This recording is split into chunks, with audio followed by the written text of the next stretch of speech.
Thank you for joining us today on 10 Minutes with the Artist, an episodic series that explores the art practice and the personal vision that guides artists. On today's episode, we're very proud to have Niloufar Alenjery, who is completing her master's in architecture at North Dakota State University. We invited her today to speak about her research and the creation of artifacts in preparation of her defense. Niloufar's work examines memories, cultural roots, and the stories we tell. Her body of work treats language as a cultural artifact that is in danger of fragmentation and erasure. So what is the relationship between dialogue, written language, forgetting, and remembering? We will be discussing this and much more today. I'm Anthony Ferris, and this is 10 Minutes with the Artist.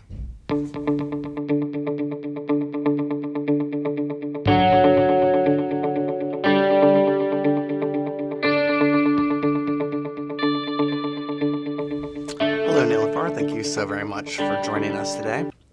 So when I was growing up, there were two types of written language. There was print and cursive. Print was something that children did, and then cursive was something that sort of was a signifier of adulthood. Now, in the last decade or so, people have been able to choose whether or not they teach cursive. So that's sort of like a written form of language that has sort of been disappearing. So I was wondering if you could tell me if you have seen similar things happening in Iran or other places that you've traveled with written or spoken languages sort of changing in your lifetime. Mm-hmm.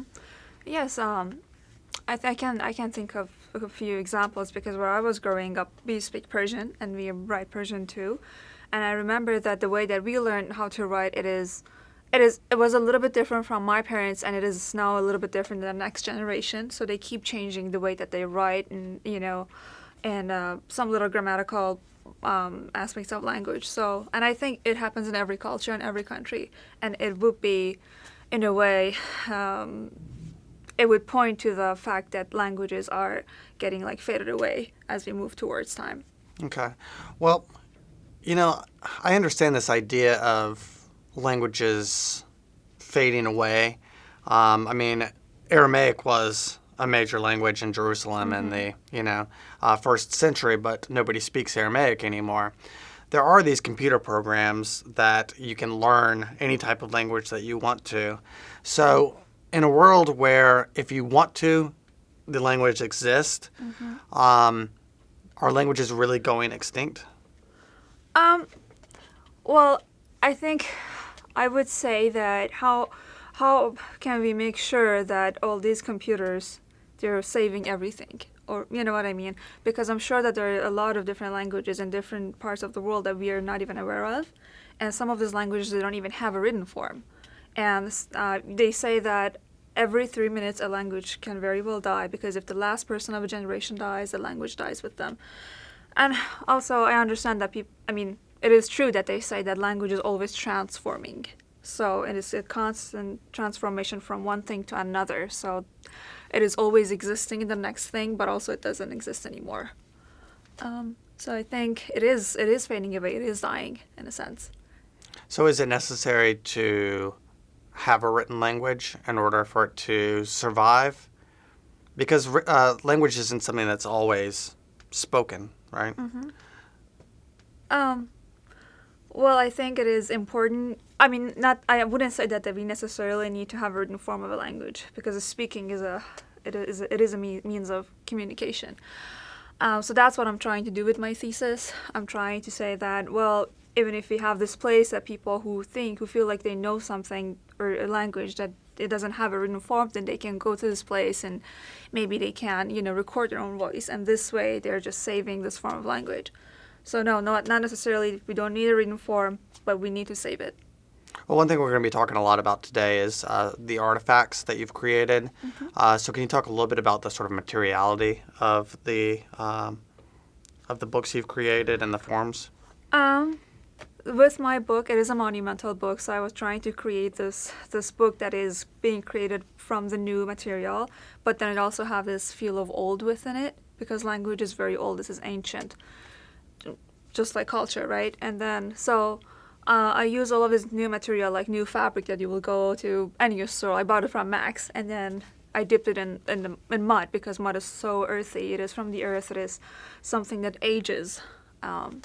So I dipped it in the mud, and I used water. I used crystals on the pages, so it decays, so it ages as well, the book. And every time that you flip through the pages of the book ages in a different way because this is not a perfect book, so different pieces of it, they fall off. So I think it has a sense of temporality in it too.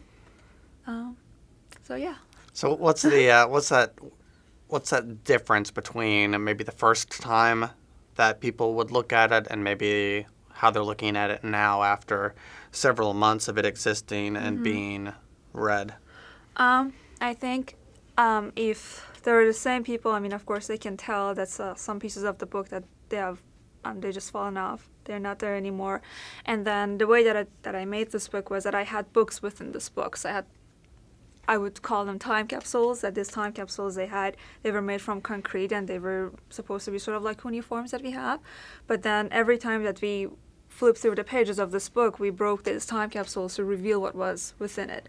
So now when people go through it, they see the empty spot of the book or the cuneiform that was once existed, and that calls back the memory of the very first time that it was being read. Okay. So, yeah. One thing that I find really interesting about language is that it sort of encapsulates the way that people think. So are culture and language like irreparably connected, or can they be separated? I don't think that they can be separated because language, I mean, when you say language, I know people would instantly think of like you're speaking right now, this moment that we are having here. But then also, I would say that art was a means of, it is a kind of language, right? When you draw something, when those paintings on the like these caves that everybody knows about. So that is a kind of language, that is a means of communication. So, and that was tied with culture. So, yeah, I think that answers your question. Okay. Anyway. I just find it very interesting how people think, and how, you may be communicating something to me if English is your second language, and you may be communicating something completely different, like in your mind. But I just find that really interesting. One thing that I'm also interested in is with your work, it's a very visual piece, right? But as you mentioned, most languages, there are languages out there that aren't written languages. And there's about 800 million people in the world right now that are functionally illiterate. So why is your piece very visual and not necessarily... why was there no audio or? Well, there was when I was creating this whole artifact, because my artifact was made of 3 different pieces. So I was constantly thinking of this silent poetry that, when you listen to somebody telling you a story, or it is, if the person is sitting next to you, it is visual because you are making this eye contact with the person, but then there is something happening between you. So that in-between space is very, very important.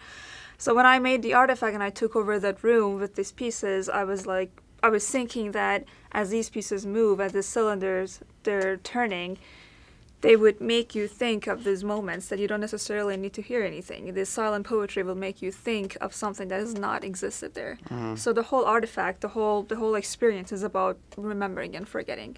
Okay, so it's not always about being able to read from left to right or right to left. Sometimes it's the atmosphere and the experience. Exactly, it's the moment, yep. Okay. And sort of going off that, can you talk about maybe light as a material in experiencing your work?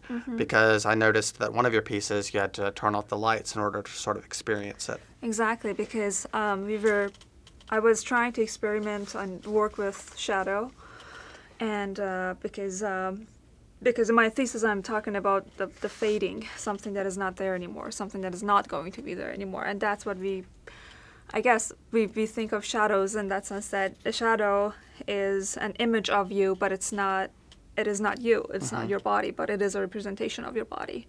So that's what I was going for. So I thought that there shouldn't be any light. When you enter the room, everything should be dark, and that's what you experience. Nothing exists. And then once you see the candles, the lanterns turning, and then they're sort of like writing on the walls, but then they're not really writing. So it is like a memory of these languages that they don't exist anymore.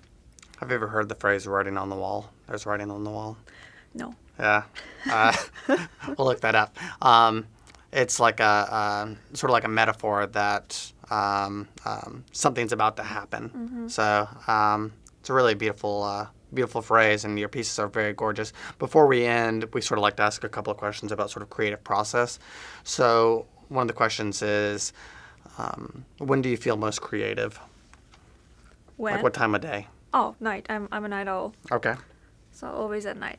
When it gets dark. Do you listen to music or anything like that when you're I do. creating? What do you listen to? I love classical music. Specifically, I don't know if you pronounce his name the same way, but I specifically Chopin. I love his pieces a lot. I don't know what you're saying. Chopin, maybe? I'm just kidding. Oh, okay. Are you reading anything right now? Not right now, but I'm a big reader. Okay. I love reading. Okay. And if you had to have dinner with any artist or architect or kind of creative person, Who would that be? who would that be? Man, a lot of people. Yeah? I can't even pick one person. Well, I think We're gonna need a bigger table. Okay, I think I've been reading a lot during last semester, and not that this guy would be my guy, but I think I would love to see Martin Heidegger back to life, and I could have a new German if I knew German. Yeah, bringing people. Yeah, isn't that funny that that's an impediment for you? Okay, and then I guess sort of what's next for you? Well, I'm graduating in May, and I'm planning on moving to New York and find a job and hopefully connect to a bigger world there and meet some maybe artists and, interesting people. Okay. Well, thank you so very much, Niloufar.